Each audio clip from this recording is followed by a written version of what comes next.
The Merchant. Once upon a time, there dwelled in Lombardy a worthy knight. He lived in Pavia, where he was prosperous and well respected. He had, in fact, a bachelor for 60 years, but he enjoyed himself with any number of women. He was highly sexed. His name was January. When he had just passed his 60th year, he either went mad or he repented of his sinfulness. He decided to get married. He went around looking for a likely wife, beseeching the Lord God all the time that he might for once experience the bliss that lies in married life. He was determined to live under that holy bond, that gracious union,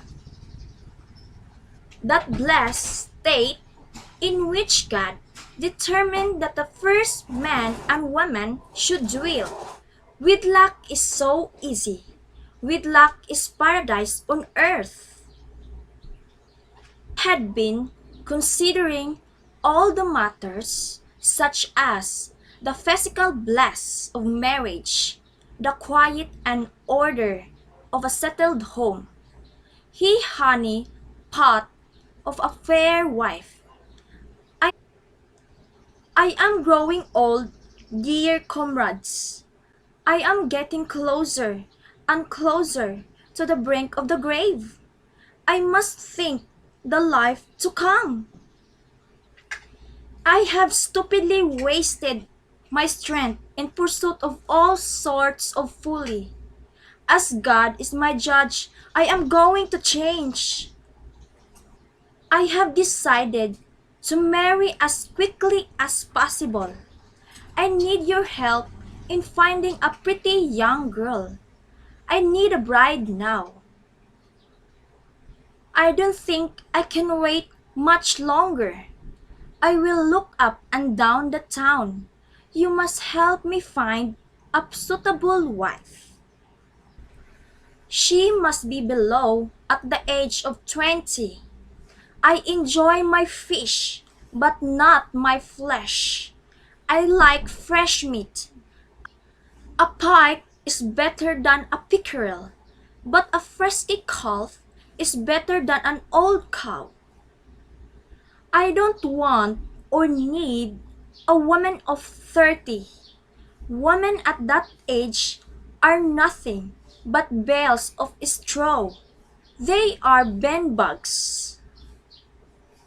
As for those old widows, God forbid I should come near any of them. They are nothing but trouble and strife. They are more wily than any scholar. They had been to the school of life,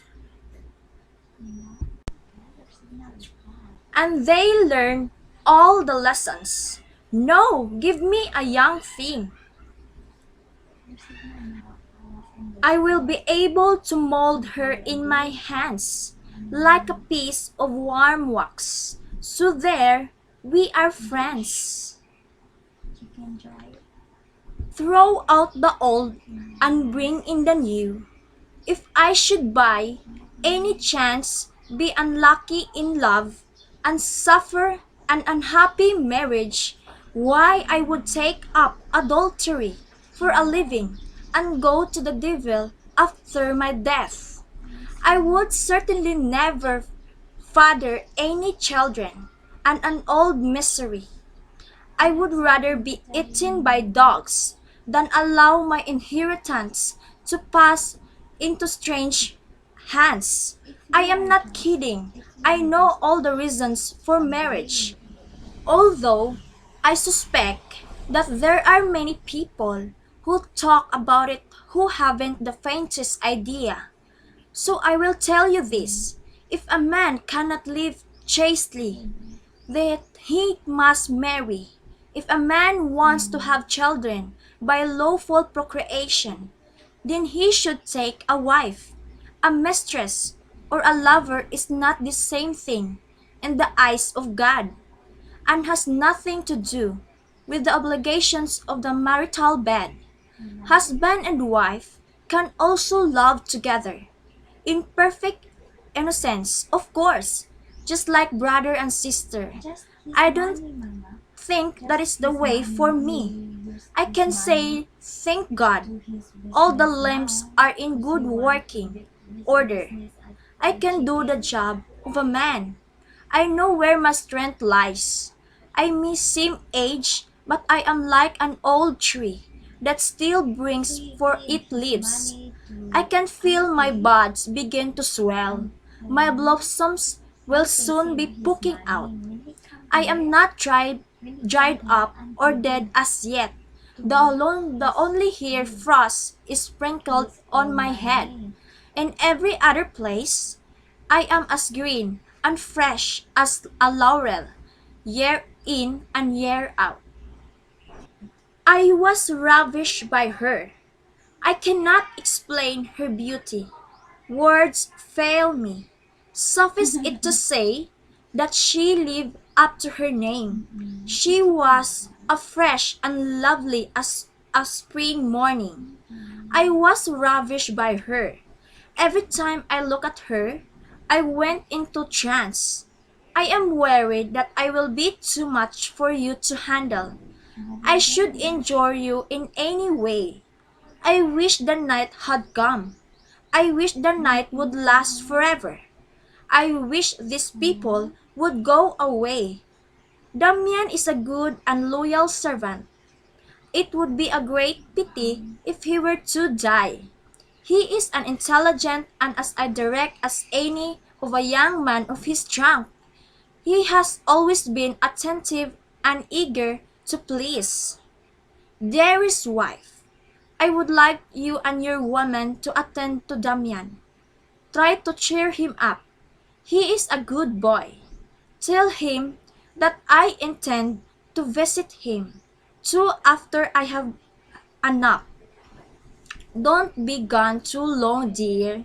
I will not be content until you are back with me and lying by my side. He looked for a pleasure all the time, in the most virtuous possible way of words. He was an honest knight, after all, so his house, all his other fine goods, his treasured belongings was a delicious garden walled all around with stone. Rise up, my dearest, my lovely baby. The voice of the turtle dove can be heard in the land.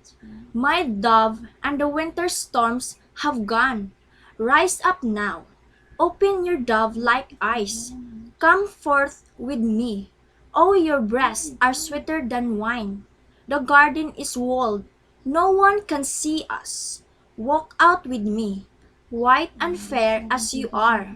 You have captured my heart with your spotless beauty and virtue. Come, let us to go out play. I have chosen you for my pleasure. You are the creature I love best in all the world. As God is I would rather cut my own truth than offend you. It may be old and blind, but I will explain to you the blessings of fidelity. I will assign a contract to that effect before tomorrow evening. I will ask you for a little kiss. I cannot bear you to be out of your company. I must always have beside me.